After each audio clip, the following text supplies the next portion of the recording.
नमस्कार, India news देख रहे हैं आप। आपके साथ मैं अभिषेक पांडे। इस बुलेटिन की शुरुआत अहम खबरों से करेंगे, जहां एशिया और प्रशांत क्षेत्र के लिए कार्यक्रम का शुभ आरंभ हुआ है। 12वीं हाई लेवल रीजनल 3R का उद्घाटन किया गया है। सीएम भजनलाल शर्मा की मौजूदगी में कार्यक्रम का शुभारंभ किया गया। केंद्रीय मंत्री मनोहर लाल ने कार्यक्रम का उद्घाटन किया है। 12वां क्षेत्रीय 3R और सर्कुलर इकोनॉमिक फोरम जयपुर के RIC में ये कार्यक्रम आयोजित किया गया। नदियों से हमें बहुत कुछ मिलता है, सीएम ने इस दौरान कहा कि हमारी संस्कृति में हम पहाड़ों, नदियों और वृक्षों को पूजते हैं। मुख्यमंत्री भजनलाल शर्मा ने आगे कहा कि हमारी संस्कृति में इनका संरक्षण करना बहुत आवश्यक होता है। राजस्थान ग्रीन बजट पेश करने वाला पहला राज्य है, यह भी कहा मुख्यमंत्री भजनलाल शर्मा ने। केंद्रीय मंत्री मनोहर लाल ने इस कार्यक्रम का उद्घाटन किया और मुख्यमंत्री भजनलाल शर्मा की मौजूदगी कार्यक्रम में रही है। 12वीं हाई लेवल रीजनल 3R का उद्घाटन किया गया है। ये बड़ी खबर जो सामने आ रही है। जयपुर के RIC में कार्यक्रम का उद्घाटन किया गया है। कार्यक्रम का आयोजन RIC में किया गया है। जयपुर के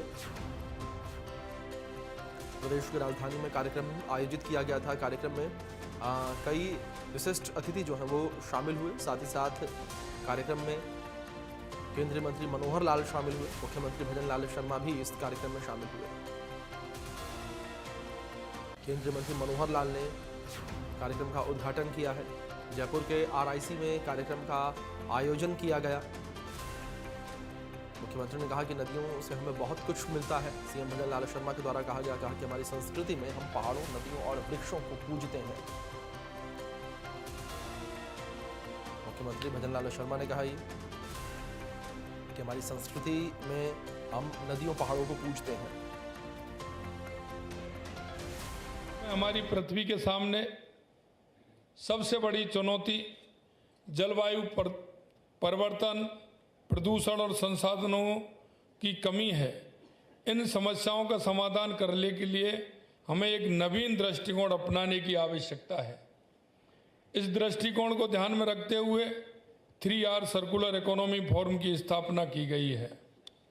3R का अर्थ रिड्यूस, रीयूज और रिसाइकिल, ये तीनों शब्द हमारे दैनिक जीवन में संसाधनों का संरक्षण और पुनर्चक्रण के लिए प्रेरित करते हैं। सर्कुलर इकोनॉमी फोरम के उद्देश्य भी यही हैं: संसाधनों का संरक्षण एवं पुनर्चक्रण करना, पर्यावरण प्रदूषण को कम करना, संसाधनों की कमी को रोकना और आर्थिक विकास को बढ़ावा देना। संसाधनों के कुशल पुनः उपयोग हेतु सतत विकास के जिन लक्ष्यों के साथ आप काम कर रहे हैं, वे मौजूदा समय की महती ज़रूरतें भी हैं। हम देख रहे हैं कि पिछले 50 वर्षों में प्राकृतिक संसाधनों को दोहन अभूतपूर्व रूप से बढ़ा है। उनका दोहन बहुत बड़ा है। 1970 के बाद संसाधनों का उपयोग लगभग 400% बढ़ गया है और अनुमान है कि अब तक ये 106 बिलियन टन के आंकड़े को भी पार कर चुका होगा। इसमें भी बढ़कर चिंता की बात यह है कि इनमें से 90% से अधिक संसाधन बर्बाद हो जाते हैं और केवल 8.6% ही वैश्विक अर्थव्यवस्था में वापस आ पाते हैं। यह स्थिति धरती को संकट में डाल रही है और जलवायु परिवर्तन, जैव विविधता की हानि एवं प्रदूषण जैसी समस्याएं गहराती जा रही हैं। एशिया प्रशांत क्षेत्र दुनिया का सबसे अधिक आबादी वाला क्षेत्र है। पूरी दुनिया में जितना विकास हो रहा है उसका 2/3 यहीं हो रहा है। लेकिन इस तेज आर्थिक प्रगति ने हमारे जंगलों को कम कर दिया, जल संसाधनों को कम कर दिया, जैव विविधता को खतरे में डाल दिया। इन चुनौतियों से निपटने के लिए सर्कुलर इकोनॉमी की अत्यंत प्रभावी तरीका है, क्योंकि आज के समय में आप देख रहे हैं औद्योगिकरण के कारण या हमारी आवश्यकता के कारण हमारे घटते हुए जंगल, घटते हुए हमारे पहाड़, सिकुड़ती हुई हमारी नदियाँ, ये हमारे वायुमंडल पर बहुत प्रभाव डाल रही हैं। हमने इसके संरक्षण के लिए निश्चित रूप से काम करना है।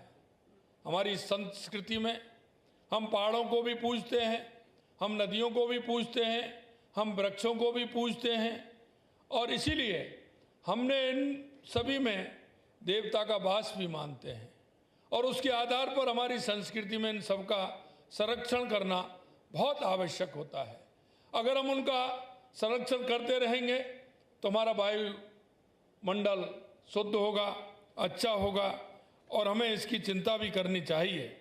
मैं इसलिए कहना चाहता हूँ कि अगर हम देखेंगे हमारे पुराणों में, हमारे वेदों में, तो इनको हमने जो संज्ञा दी है एक देवता के रूप में संज्ञा दी है, क्योंकि नदियाँ हमें पानी देती हैं, जंगल हमें फल भी देते हैं, हमारे वायु को शुद्ध होती है हमारा। और हम ये देखें कि पहाड़ों से, नदियों से और वृक्षों से हमें बहुत कुछ मिलता है। ये मंत्री सोलोमन द्वीप समूह श्री ट्रैवल हेडली सिंह जी खर्रा साहब, सचिव एचयू आवास एवं शहरी कार्य मंत्रालय भारत सरकार श्रीनिवास कटी की थाला जी, सम्मानित सभी अतिथिगण, विशेषज्ञगण, इस एशिया प्रांत क्षेत्र के लिए 12वें क्षेत्रीय 3R और सर्कुलर इकोनॉमी फोरम के इस विशिष्ट मंच पर आप सभी क्यों इस तरह के कार्यक्रम आयोजित होते हैं। आयोजन होने से उस प्रदेश के अंदर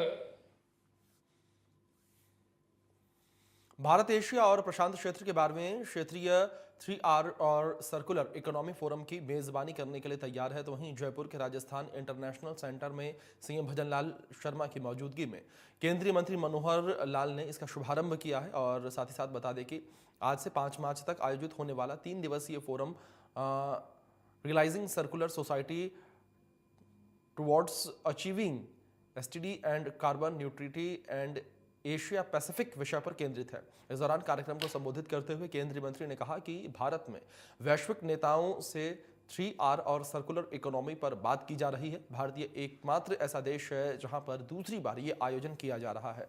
तो वहीं केंद्रीय मंत्री मनोहर लाल ने मुख्यमंत्री भजनलाल शर्मा को इस आयोजन में सहयोग देने के लिए धन्यवाद दिया और कहा कि 3R के लिए राजस्थान एक बेहतर राज्य है। वहीं मंत्री मनोहर लाल ने कहा कि 3R प्रिंसिपल को हम पहले भी अपनाते आए हैं। आज भी जो प्रदर्शनी लगी है, नए नए प्रयोग जो हो रहे हैं, उसके अंदर वेस्ट मटेरियल को किस तरह से उपयोग किया जाना है उसका प्रदर्शन किया गया है। समय आ गया है कि जो अपनी पारंपरिक प्रथाएं हैं उन प्रथाओं में मॉडल इनोवेशन के माध्यम से इनोवेशन करके और पुनर्जीवन करें, पर्यावरण संरक्षण को बढ़ावा दें।